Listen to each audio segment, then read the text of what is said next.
Paulo e Barnabé em Icônio. Em Icônio, Paulo e Barnabé entraram juntos na sinagoga judaica e falaram de tal modo que veio a crer grande multidão, tanto de judeus como de gregos. Mas os judeus que não tinham crido incitaram e irritaram os ânimos dos gentios contra os irmãos. Entretanto, Paulo e Barnabé ficaram bastante tempo em Icônio, falando ousadamente no Senhor, o qual confirmava a palavra da sua graça, concedendo que por mão deles se fizessem sinais e prodígios.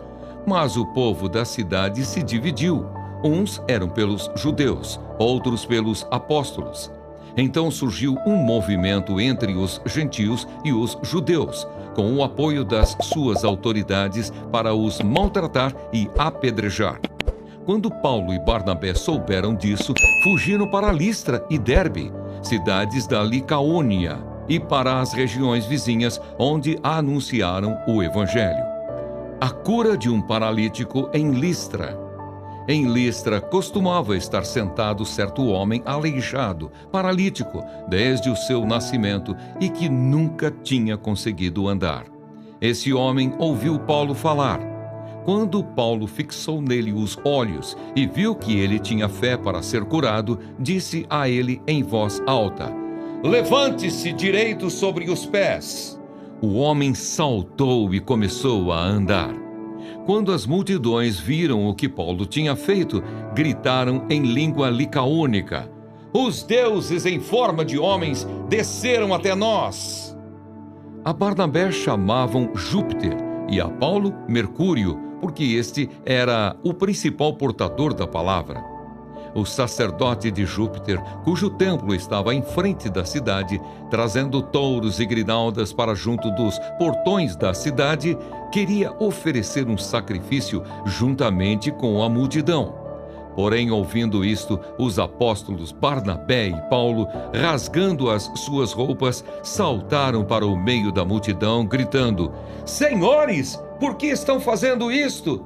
Nós também somos seres humanos como vocês, sujeitos aos mesmos sentimentos, e anunciamos o Evangelho a vocês, para que se convertam destas coisas vãs ao Deus vivo, que fez o céu, a terra, o mar e tudo o que neles há.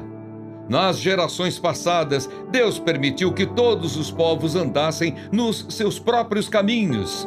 Contudo, não deixou de dar testemunho de si mesmo, fazendo o bem, dando a vocês chuvas do céu e estações frutíferas, enchendo o coração de vocês de fartura e de alegria." Dizendo isto, foi ainda com dificuldade que impediram a multidão de lhes oferecer sacrifícios. Paulo é apedrejado. Entretanto, chegaram judeus de Antioquia e Icônio, e instigando as multidões, apedrejaram Paulo e o arrastaram para fora da cidade, dando-o por morto. Mas quando os discípulos o rodearam, ele se levantou e entrou na cidade. No dia seguinte, foi com Barnabé para Derbe.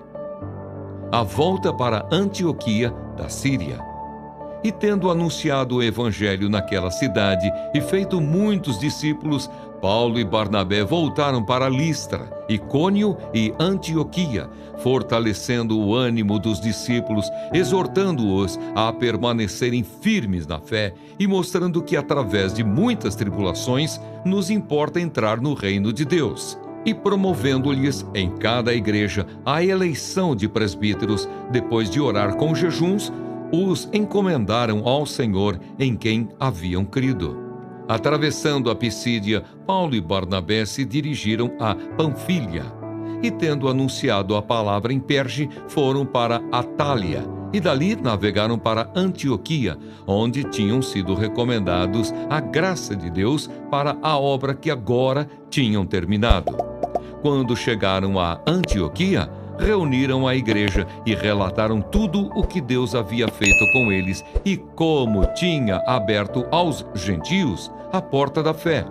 E permaneceram muito tempo com os discípulos.